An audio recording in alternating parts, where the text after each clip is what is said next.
প্রস্তুত থাকবে ঋদ্ধিমা রায়।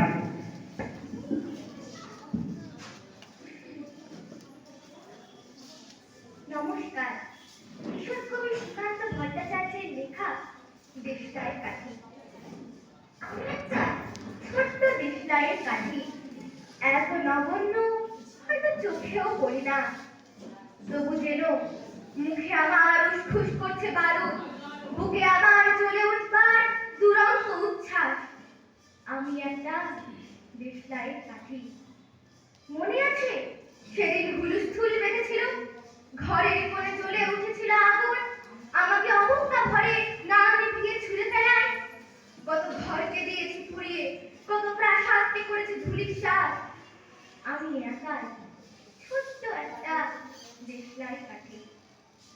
এমনই বহু নগর, বহু রাজ্যকে দিতে পারি ছাড় খাড় করে, তবুও অবজ্ঞা করবে আমাদের। মনে নেই এই সেদিন আমরা সবাই জ্বলে উঠেছিলাম একই বাক্সে, চমকে উঠেছিলেন। আমরা শুনেছিলাম তোমাদের বিকল মুখের আর্তনাদ।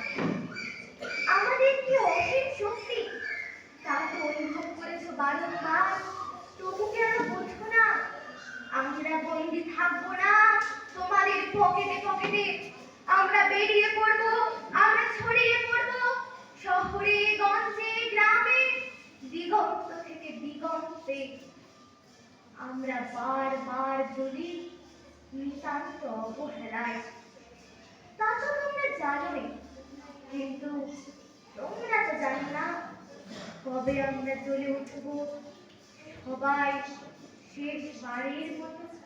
নমস্কার।